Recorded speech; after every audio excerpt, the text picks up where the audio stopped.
Welcome to Let's Talk Relationships Coast to Coast. I'm Alyssa Glickman. I'm here with Chuck Starnes. Hi, Chuck. How's it going? Hi, we want to welcome you to Let's Talk Relationships. It's going well here. Weather's good. I hear you have some snow there. Oh, yeah. Oh, yeah. We have, well, here in Westchester County, New York, we got about somewhere around 18 inches of snow this past couple of days. So I Oh man. finally see our driveway just a little bit. Oh, But it's okay. well, it's okay. That along with that kind of helps you cozy up and be a family and kind of stay. And we're all staying in because of COVID. Right. And we had an awesome time last Saturday at our workshop. If you missed that, it was really good. Yeah, it was really fun and a really joyous experience. We definitely enjoyed doing it, and the participants really seemed to get so much out of it. We had so much support from Safe Conversations, and we even had what they call practice coaches on. So when couples are in their private breakout rooms, they could get assistance from people to go through their process. And they really reported back that they, really weren't aware of some of the feelings they were experiencing and just really shared with each other. It was a really positive experience. It is a positive experience. And for 3 hours, it's a great way to really get an introduction to some skills that will really change your relationship and through that change your life. Right. And there were people that were talking about doing this with their intimate partners, people that were talking about doing it at work, and it all fits. So that was just really great to see and really be received by people in that way. It was great. Safe Conversations helps you stay healthier, happier in every way. Today, Alyssa, I want to talk a little bit about something that really plagues a lot of couples and all of us to some degree, and that is the a fear of intimacy. There's an unconscious fear of intimacy that we have, and that really sometimes does a number on us. And I want to sort of make us aware of that today. Have you encountered that in your practice? Definitely, definitely. This fear of intimacy, couples eventually, it's different when they first meet and they're not really going into that fear. They're able to be more present and not be held back by that. But then, oftentimes once there's a commitment, and there's different stages of relationships, and in the beginning stage, usually they're, in that very excited place, and their brain chemicals are working in a certain way. They're bringing their best self forward. They're not so worried about being hurt at that time. And then once there's a connection, a lot of times, I'm not a connection, a commitment. Um, Things really start to shift and change, and fears start to bubble up from past experiences, and being vulnerable. I see that happening as well. During that romantic stage, when we're just full of the romantic chemicals that our body supplies for us. There's information and there's energy that flows into the relationship. It feels so alive and exciting. But like you said, soon, what happens that I see is that intimacy requires us to be more and more open with each other and more vulnerable. When you're in the romantic stage, you don't know that much about each other and everything seems full and alive. But soon, intimacy requires an openness and vulnerability that we haven't experienced yet. And that's when we move into what we call the power struggle stage of the relationship. And that happens in part because we have an inability or we are unwilling to be open and vulnerable with our partner. And so as that happens, deepening intimacy in a relationship takes us to this more and more, this increasingly vulnerable place. And actually, we don't realize it, but that can be terrifying. And I Hmm. use that word, it's not too strong a word, because you see, our brains are hardwired for survival.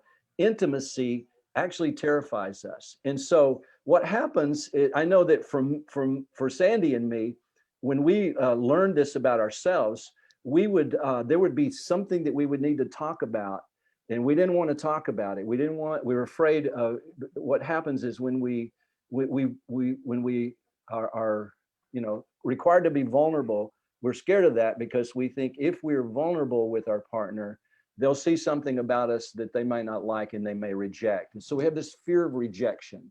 And Right. so that kept Sandy and me from talking about things for a long time. Have you experienced that as well?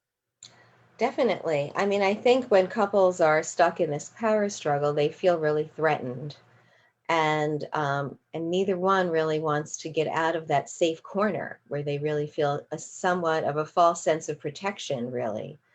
And so it takes some, you know, commitment to want to move past that, to try to take up to garner up the courage to be vulnerable, and look past that. People, what happens in the meantime is they find ways to feel safe in a false way. Mm, They do things that we call exits. And so it seems like it's a reasonable thing, like I have to work until 11 p.m. every night, or really the children need my attention all the time and I don't really have any time left or energy and I'm so tired now. mm. So these are normal exits, and then there could be other exits that could be even more serious. So Right. these And are some of the ways people deal with it until they deal with it in a more conscious way. right. And a lot of times people will say, well, we're overwhelmed because of COVID. We're in this situation because of demands at work. And I don't want to minimize those external uh, stressors that we all have, but it's when we start using them as an excuse for not being close.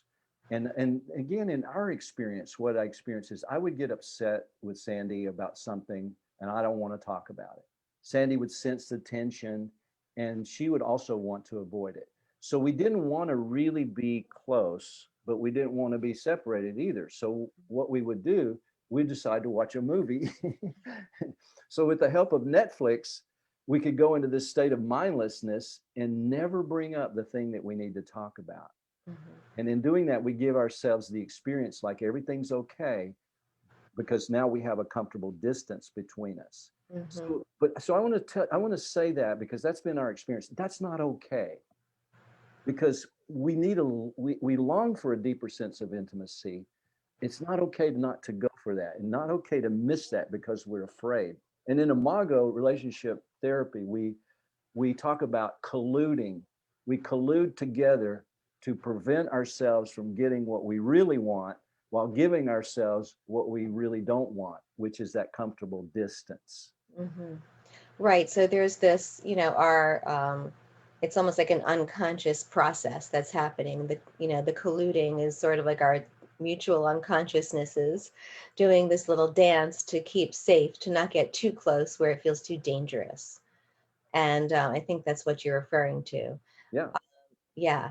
So yeah, and I think that a lot of people can relate to that, to finding ways to be close but not really close, where it just feels a little more comfortable, but still, then we have this, bind where we're not getting what we really want, which is that real beautiful closeness and intimacy.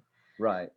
So we use the safe conversations dialogue to to to really identify that because we come into the relationship, we're not conscious of how this dynamic is going on, but through the dialogue, you see, we can actually talk about, start feeling safe enough to talk about what's really going on.